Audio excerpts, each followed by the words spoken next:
Bienvenidos, bienvenidas entrenadores, entrenadoras, deportistas y todas aquellas personas del mundo del deporte interesadas por la psicología del deporte. Bienvenidos y bienvenidas al episodio número 25 del podcast de la Psicodeporte Academy. Hoy es lunes 9 de diciembre de 2019, yo soy Saúl Alcaraz y como siempre tenemos en el otro lado a Aritz Oragoy. Aritz, ¿qué tal? Buenas tardes. Hola Saúl, muy buenas tardes. El podcast donde hablaremos de psicología del deporte en sus amplias y diferentes vertientes, formación en psicología del deporte, estrategias psicológicas para aumentar el rendimiento y mejorar nuestro bienestar como deportistas y entrenadores y entrenadoras. Hoy, Aritz, venimos a hablar de dos temas principales, pero antes, sin embargo, queremos hacer un aviso, un recordatorio a nuestros suscriptores y suscriptoras que este miércoles tenemos una sesión en directo sobre ansiedad precompetitiva, este miércoles 11 de diciembre a las 8 de la tarde, hora española, una sesión en la que vamos a ofrecer pautas y estrategias para reconocer y gestionar el nivel de ansiedad precompetitiva. Así que no os la perdáis, apuntaros en la agenda que este miércoles tenéis una sesión con Psicodeporte Academy si estáis suscritos o suscritas a la academia.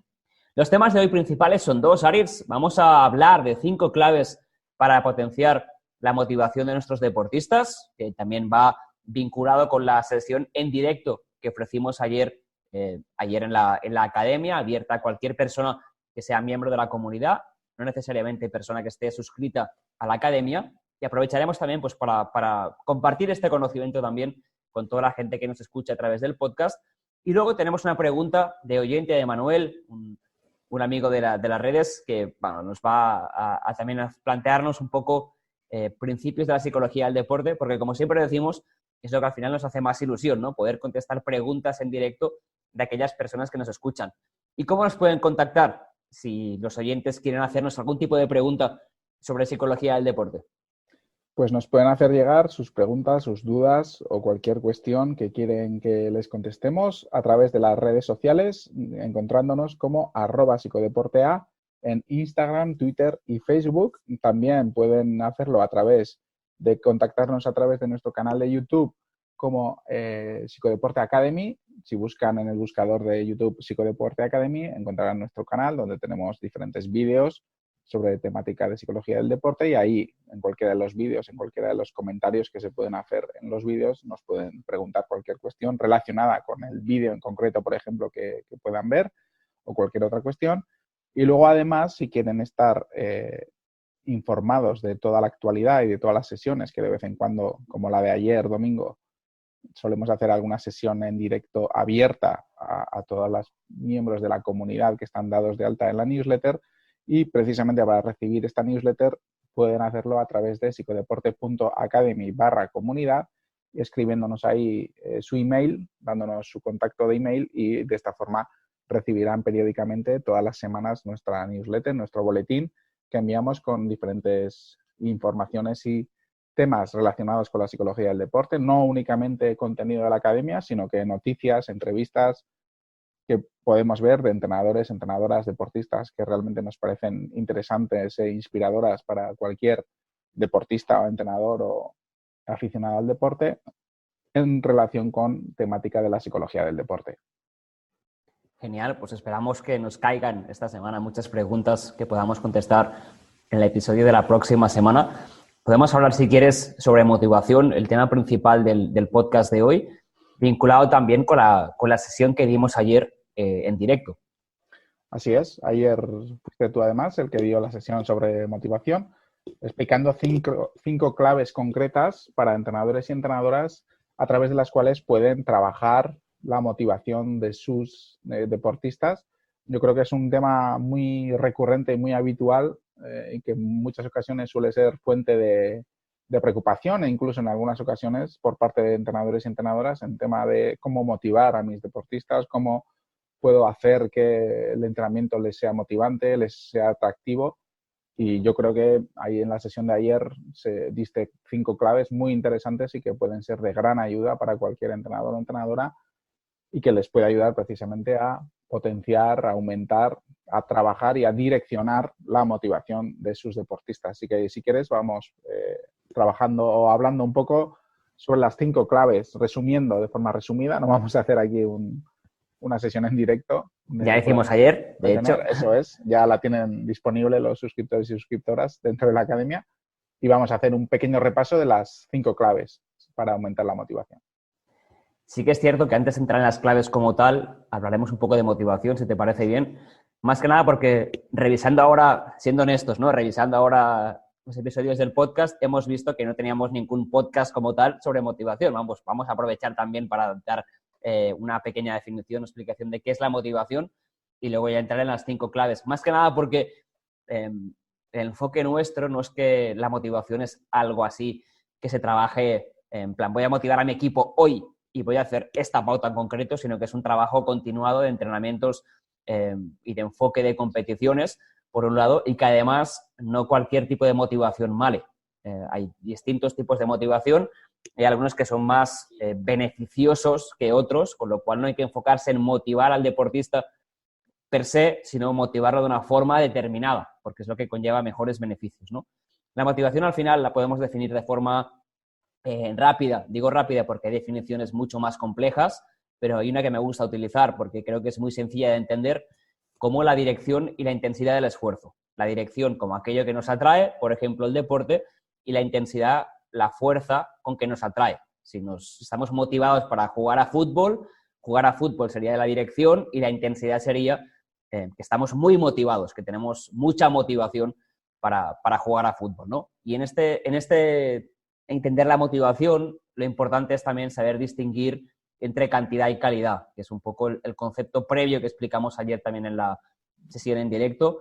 Cantidad como aquello que es cuánta motivación tenemos y la calidad, el tipo de motivación que tenemos. Un poco lo que explicaba antes de que no cualquier tipo de motivación nos vale, porque hay tipos de motivación que se vinculan con el abandono deportivo, con la falta de compromiso, con la falta de bienestar practicando deporte, con lo cual puede haber mucha motivación de ese tipo, pero no nos van a beneficiar ni al rendimiento ni a la calidad de la experiencia de los deportistas cuando estén con nosotros entrenando. En cambio, hay un tipo que es la motivación autodeterminada, que al final la podríamos definir o explicar como el hecho de hacer deporte porque uno se siente identificado con esa actividad, nos creemos deportistas, nos creemos parte de esa actividad y además se disfruta haciéndolo. Con lo cual, lo que queremos enfocarnos, y de hecho las claves que ahora, Aritz, podemos empezar a explicar, van enfocadas hacia ese lado. No potenciar motivación de forma genérica, sino a potenciar la motivación autodeterminada, que es la que queremos generar en nuestros deportistas. Y la primera de ellas, la primera de estas claves, tiene que ver con potenciar el interés intrínseco. Así es, se trata de potenciar el interés intrínseco, es decir, el hecho de realizar una actividad por realizarla por sí misma, por el placer, por la satisfacción que esa propia participación que tenemos en esa actividad nos proporciona. En definitiva, este tipo de motivación facilitará que el deportista esté más predispuesto para el aprendizaje y para el crecimiento deportivo más el crecimiento personal. Es decir, si somos capaces de dirigir la motivación del deportista hacia el placer, hacia el crecimiento, hacia el aprendizaje, estaremos ya de alguna forma ofreciendo algo más que la mera práctica, sino que además el deportista podrá extraer del deporte aprendizajes que incluso le puedan servir para la vida. En general, será importante potenciar la diversión y las ganas de los deportistas para jugar y facilitar también que a través del deporte tenga el deportista aprendizajes y por otra parte también este interés intrínseco facilitará que el deportista se mantenga practicando deporte, es decir, mejorará la adherencia al deporte. Para potenciar como entrenadores y entrenadoras este interés intrínseco, que decimos que es importante, por una parte, nosotros como entrenadores y entrenadoras, será importante que estemos actualizados en cuanto a los contenidos, en cuanto a la creatividad a la hora de plantear los entrenamientos, las tareas de entrenamiento, los ejercicios de entrenamiento. No repetir siempre las mismas tareas o ejercicios de entrenamiento y también, ¿por qué no?, preguntar a los y las deportistas qué tipo de juegos, ejercicios o tareas les son más agradables, les gustan más, les motivan más.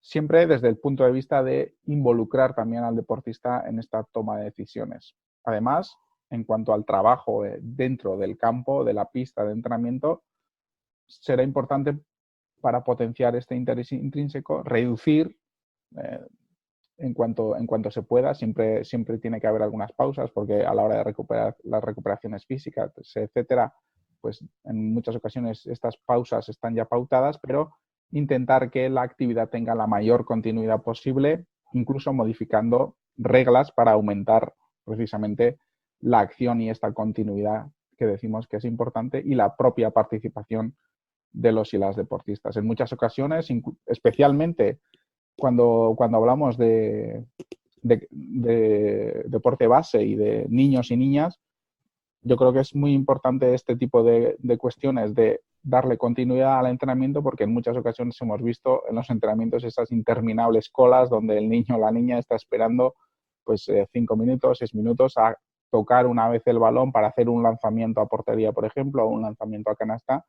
Y en definitiva, eso es precisamente lo que deberemos intentar evitar y lo contrario, es decir, aumentar la participación, que el niño o la niña esté cuanto más participando posible, mejor. O sea, es decir, cuanto más tiempo esté participando en el entrenamiento, pues indudablemente más fomentará este interés intrínseco y esta motivación intrínseca. Perfecto. La segunda de las claves, Aritz, es el hecho de apoyar la autonomía de los y las deportistas. Esto es una pauta que generalmente genera un poco de reticencias habitualmente, porque la palabra autonomía es como, bueno, ¿entonces qué? ¿Que el deportista va a decidir todo lo que tiene que hacer en entrenamientos o qué pasa? Ni muchísimo menos. La cosa es que le demos, que valoremos su opinión, su punto de vista y que le demos opciones para que decida lo que sucede en entrenamientos, en las competiciones, que tengamos en cuenta cómo ve él o ella las cosas, pero por supuesto no significa que vayamos a darle las llaves del castillo para que haga lo que quiera, por supuesto, ¿no? A nivel de cómo nos comportamos con los deportistas, podemos definir dos estilos a grandes rasgos. El estilo controlador es actuar de una forma autoritaria, coercitiva, imponiendo nuestra forma de actuar, nuestra forma de ver las cosas en el deporte. Vamos a ser amenazantes, vamos a utilizar el castigo, vamos a querer imponer nuestro punto de vista en los deportistas, y esto se relaciona con un tipo de motivación que no va a ser muy bueno en cuanto a consecuencias para nuestros deportistas. En cambio, si apoyamos la autonomía de nuestros deportistas, vamos a, lo que explicábamos ahora, ¿no? Vamos a tener en cuenta su punto de vista, vamos a darles libertad para que puedan elegir en momentos determinados. Y si no podemos darles esta libertad o esta capacidad de elección, porque obviamente los que entrenamos somos nosotros o nosotras, sí vamos a explicarle el por qué y el para qué de todo lo que pasa en entrenamientos. Vamos a querer compartir con él o con ella elementos sobre por qué trabajamos ciertas tareas, con qué objetivos las estamos planteando, qué queremos conseguir con ellas, porque al final va a ser mucho más sencillo que el deportista nos compre esas ideas, esa normativa, si le estamos compartiendo con qué propósito lo hacemos. Esto al final, si nos ponemos en la piel de ser trabajadores o trabajadoras, lo entenderemos muy rápido. Si nuestro jefe o nuestra jefa viene y nos impone lo que tenemos que hacer para esa semana o para el siguiente ciclo de ventas o de sea la profesión que nos dediquemos, y nos dice lo que tenemos que hacer de forma muy definida, sin dejarnos margen para poder ser creativos o para poder hacer las cosas a nuestra forma, probablemente vamos a estar o poco motivados o motivados únicamente para contentar a nuestro jefe o nuestra jefa. En cambio, si nos pregunta cómo vemos el siguiente, por ejemplo, el siguiente trimestre, de qué forma deberíamos operar, nos tiene en cuenta nuestro punto de vista en el devenir de las ventas o lo que nos dediquemos, como decía antes, va a ser mucho más sencillo que nos subamos a bordo de ese barco, ¿no? De que creamos más en ese tipo de trabajo y nos involucremos más en él, porque estamos sintiendo que nuestro punto de vista, nuestra autonomía, volviendo al concepto que explicábamos antes, se tiene en cuenta. Con lo cual hay que hacer igual con nuestros deportistas, hay que tenerles en cuenta, sobre todo en cuanto a su punto de vista, y si no es posible pues preguntarles o darles capacidad de elección en ese momento, pues como mínimo les demos explicación tanto para tareas de aprendizaje como para objetivos o normas que estamos planteando en el entrenamiento. Y la siguiente clave, la tercera de las claves, será dentro de este objetivo de fomentar la motivación, será estructurar el contexto del entrenamiento. Y hablábamos en la primera clave la importancia de crear una motivación intrínseca, la importancia de la motivación por el placer de practicar deporte, por aprender, por ser competente y que el deportista se sienta competente a través de esa diversión y ese aprendizaje. Y para ello será importante también cómo estructuramos el entrenamiento para precisamente lograr los objetivos de motivación de los que estamos hablando.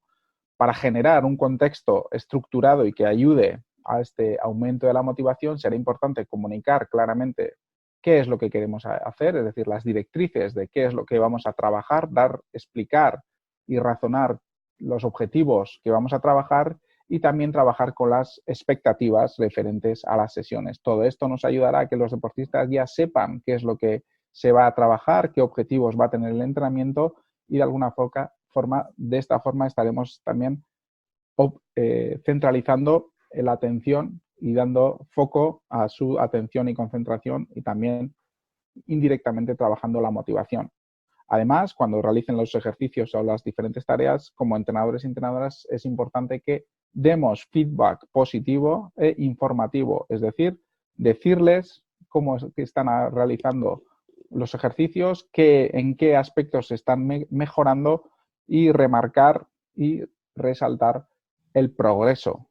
En definitiva, para trabajar esta motivación intrínseca de la que hablábamos al principio, es importante resaltar siempre de qué manera el deportista o la deportista va mejorando, va logrando esos objetivos. Y en nuestro papel, en nuestro rol como entrenadores y entrenadoras, nos tocará ayudarle a identificar y a reconocer ese progreso y esa mejora que se va dando en el entrenamiento. Y además, también ayudará a la hora de estructurar este entrenamiento y que el deportista pueda estar más motivado de cara al entrenamiento, pactar objetivos concretos que pueda lograr en cada uno de los entrenamientos y ofrecerle también qué variables o qué indicadores tiene que tener en cuenta para que paso a paso pueda ir logrando estos objetivos pactados para el entrenamiento, siempre teniendo en cuenta, por supuesto, que el aprendizaje y la mejora es individual en cada deportista, es decir, que no hay una mejora o un aprendizaje lineal igual a todos los y las deportistas que entrenemos, sino que debemos respetar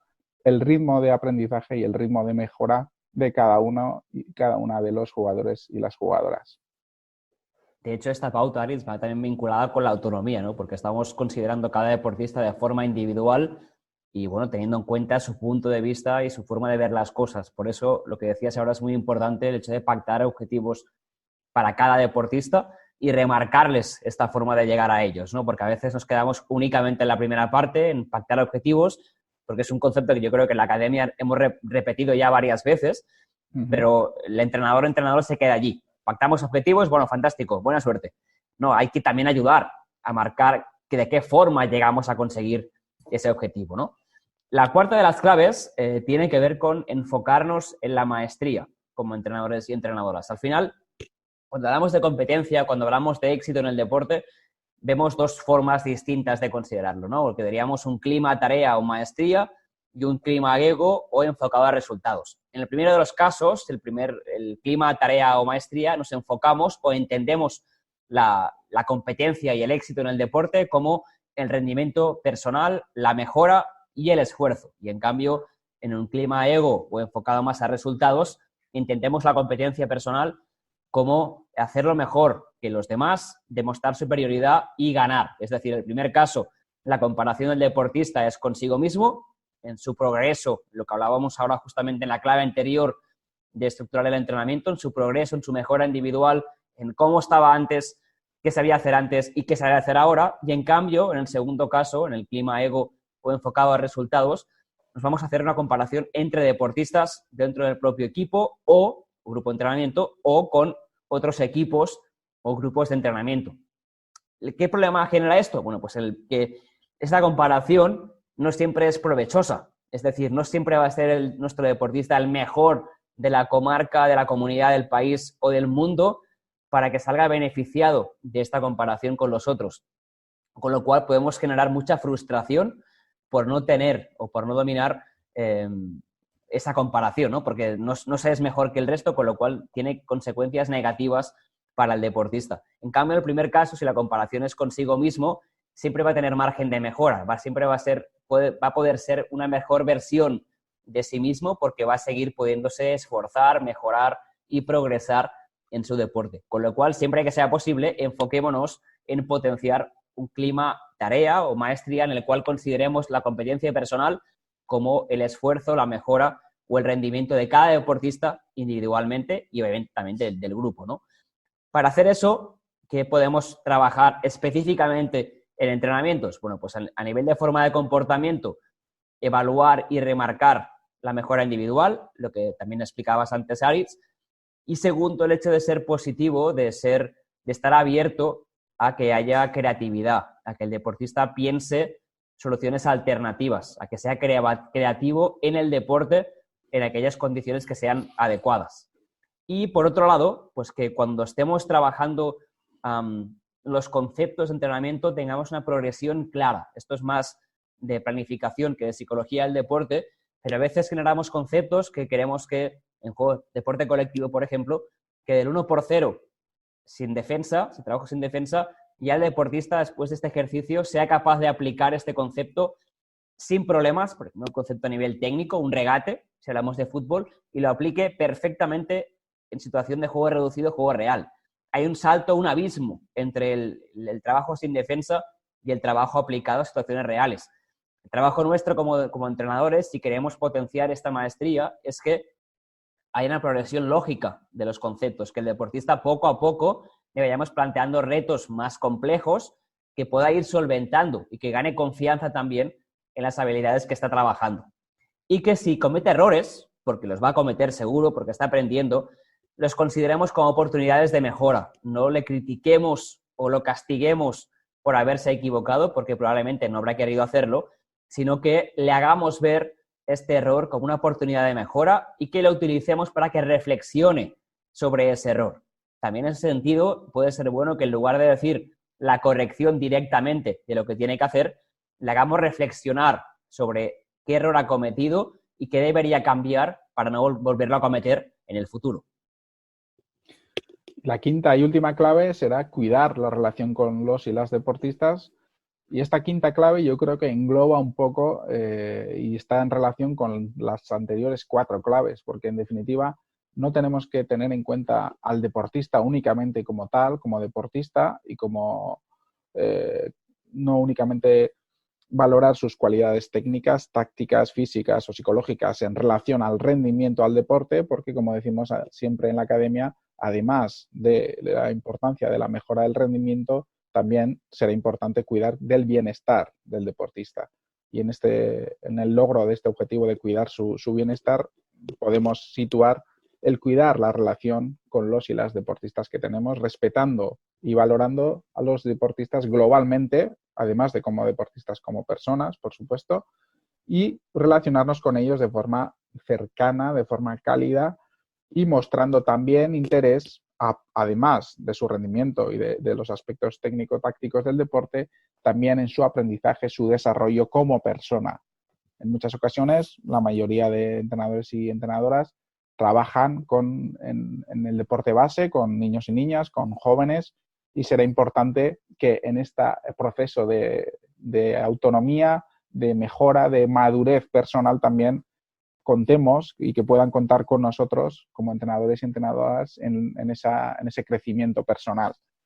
¿Qué podemos hacer para cuidar precisamente la relación con los y las deportistas? Pues, por ejemplo, preguntar por la vida fuera del deporte, no únicamente que el tema de conversación sea siempre las marcas, la mejora, el rendimiento, sino que todo o las cuestiones fuera del deporte, como puedan ser los estudios, la relación con su familia, los amigos, todo el aspecto que también es importante, el aspecto exterior fuera del deporte también es importante, porque precisamente además ayuda a cuanto mejor está el deportista, más satisfecho y mejor bienestar siente, luego precisamente estará mejor preparado para ofrecer un mejor rendimiento. Y para ello deberemos invertir tiempo y energía precisamente en cuidar de estas relaciones y dedicarle tiempo en el entrenamiento a esta relación con los y las deportistas. No únicamente centrarnos en, como antes en la clave número 3 hablábamos de la estructuración del entrenamiento, pues parte de esta estructuración del entrenamiento además deberá incluir también, o deberemos incluir precisamente, tener tiempo para cuidar las relaciones con los y las deportistas. Además, será importante que seamos un modelo de comportamiento y ser coherente y consistente en las decisiones que vayamos tomando con ello. Y en relación al manejo del grupo, en relación con cuidar la relación con los deportistas, será importante potenciar precisamente el respeto entre todos y todas los compañeros y compañeras de entrenamiento, el resto de deportistas del grupo.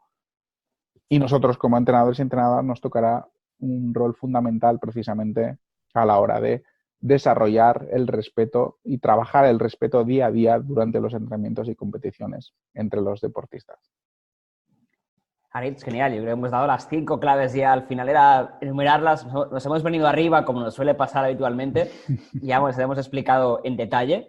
Las podemos repasar si quieres. Hablábamos de que la primera clave era potenciar el interés intrínseco, la segunda apoyar la autonomía de los y las deportistas, que eso no significaba que les diéramos la opción de hacer lo que quisieran, sino que íbamos a pautar claramente en base a qué condiciones podían decidir y podían tener su punto de vista considerado. La clave número 3, estructurar el contexto de entrenamiento. La 4, enfocarnos en la maestría. Y la 5, la que explicabas justamente tú ahora, cuidar la relación con los y las deportistas. En ese sentido, tengamos claro que no es una o la otra.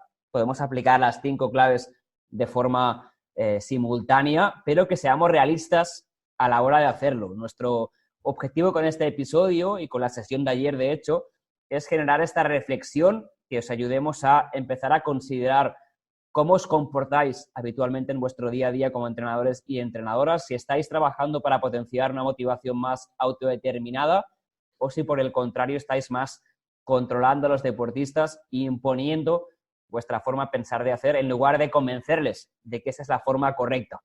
Y que una vez hecha esta reflexión podáis empezar a pensar qué elementos de las claves que hemos visto en este episodio podéis empezar a incorporar en vuestro día a día. Yo lo haría de forma progresiva, introduciendo pequeños cambios en la dirección correcta, pero pequeños y que vayamos estableciéndolos y vayamos puliéndolos más que querer hacer cambios enormes que nos desborden por todos lados. Con lo cual, pues enfocarnos en alguna clave para empezar, trabajarla, consolidarla, ir a por la siguiente.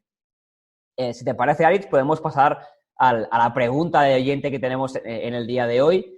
Manuel, desde Cádiz, se hace especial ilusión que nos haga esta pregunta. Manuel es también, como nosotros, un emprendedor, en su caso vinculado más a la salud en obesidad infantil. Si no lo conocéis, pues os animamos a que también lo podáis seguir en redes sociales. Si buscáis por Sporty Family, pues os saldrá el servicio que tienen disponible actualmente para trabajar la obesidad infantil mediante una app. Y Manuel nos pregunta una cosa muy interesante, que es ¿a partir de qué edad los niños y niñas les favorece conocer sus estadísticas personales y compararlas con las de sus compañeros en los deportes de equipo? ¿Es algo a potenciar, a evitar o a relativizar? Por ejemplo, nos dice en baloncesto de 10, 11 años. Estadísticas personales. ¿Qué opinas, Aritz?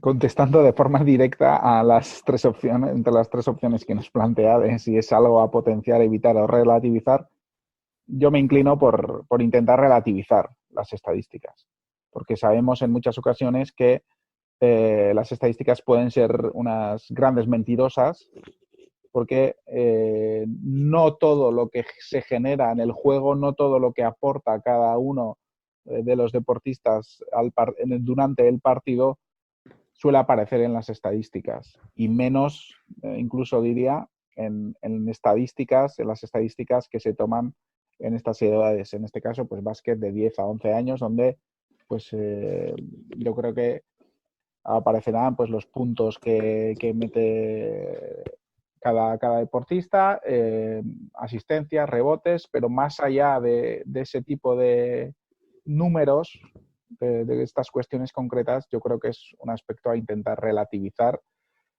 y que es más importante que el niño o la niña se fomente la comprensión del juego, la comprensión de qué es lo que se puede aportar de forma ofensiva, qué es lo que se puede aportar de forma defensiva, pero entiendo que es importante relativizar este tipo de cuestiones, porque en definitiva, si no se puede dar el caso en el que fomentemos más los aspectos individuales del juego que los aspectos realmente colectivos, y al estar precisamente hablando de un deporte de equipo, yo creo que es importante potenciar los aspectos, el conocimiento del juego a nivel colectivo y especialmente en estas edades.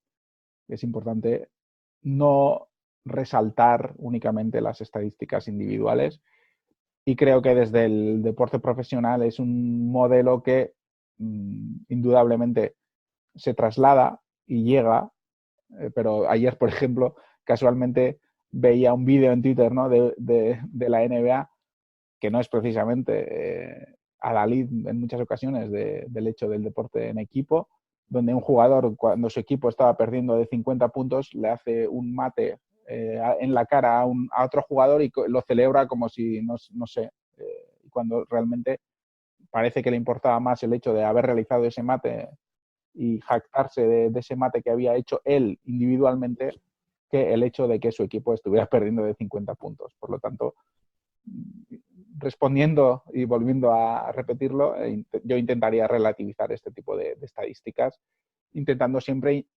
darles un sentido más global y más general, y no tanto resaltándolos de forma individual. Sí, yo coincido contigo y de hecho va un poco en la línea de lo que explicábamos antes en la clave número 4, ¿no? Enfocarnos en la maestría.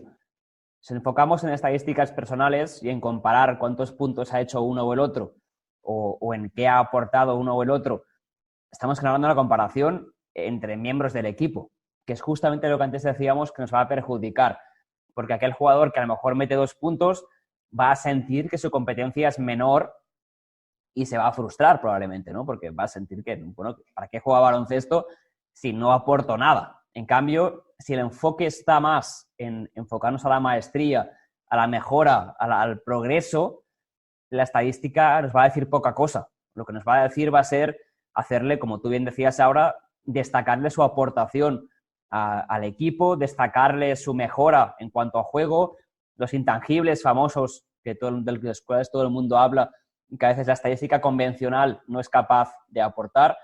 Obviamente, entiendo que Manuel habla de estadística básica, la que todos podemos hacer.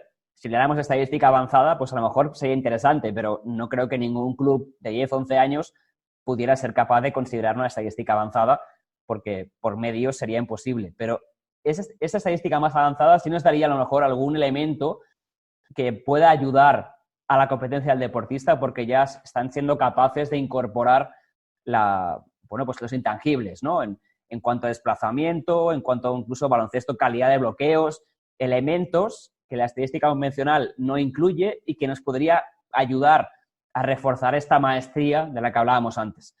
Pero en condiciones normales, yo coincido contigo, Aritz, plenamente, que hay que relativizar, incluso diría yo, no presentar o no hacer estadística. Me parece que con 10, 11 años la estadística puede ser más fuente de problemas que beneficios. Tampoco sé qué lectura puede hacer el entrenador o entrenadora de esa estadística, lo que le va a aportar a él o a ella. Con lo cual, si a nadie le aporta nada, ¿para qué le hacemos? Y mi propuesta sería directamente no hacer estadística en estas edades porque creo que no aporta ni el entrenador en su trabajo como entrenador o entrenadora, ni los deportistas, porque está fomentando una comparación entre ellos o entre ellas. Yo creo que además, y nosotros no somos ajenos a las realidades que suelen darse en los equipos, porque en definitiva en muchas ocasiones suele ocurrir que siempre o en muchas ocasiones hay un deportista o una deportista en concreto que sobresale sobre los demás y él será el deportista o la deportista que más puntos, por ejemplo, anote. Pues sea casi en algunas ocasiones incluso puede ser el deportista o la deportista que anote la mitad de los puntos de ese equipo, ¿no? Pero no por ello yo creo que ese deportista debemos destacar únicamente a ese deportista, sino que y centrando más el foco en los entrenadores y entrenadoras deberemos prestar atención a la evolución de todos los integrantes del equipo. También a ese deportista o ese deportista que anota la mitad de los puntos del equipo, pero también a la evolución, a la mejora que decíamos antes y el aprendizaje del resto de compañeros y compañeras. Y en muchas ocasiones este deportista de talento que resalta especialmente es el que concita todas las miradas y toda la atención.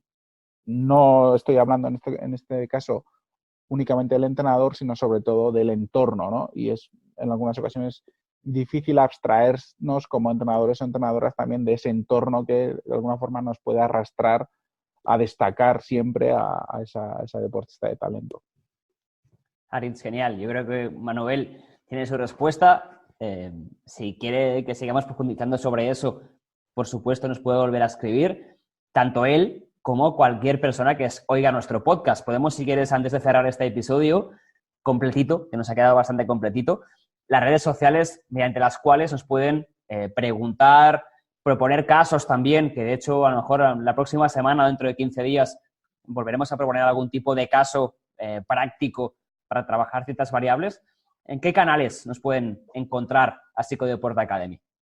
Pues nos encontrarán en Twitter, e Instagram y Facebook como @psicodeportea, en YouTube, en el buscador, si escriben Psicodeporte Academy, también encontrarán nuestro canal, y si quieren realizar preguntas a través del correo electrónico, a través de info@psicodeporte.academy. Aritz, genial. Pues dejamos aquí este episodio número 25 del podcast de la Psicodeporte Academy. Ha sido un placer, como siempre. Además, hoy que hemos podido también debatir y compartir ideas, pues compartir este episodio contigo y nos escuchamos la próxima semana. Un placer, como siempre, Saúl, y nos escuchamos la próxima semana. Gracias a todos y a todas por escucharnos y nos escuchamos también la próxima semana. Hasta la próxima.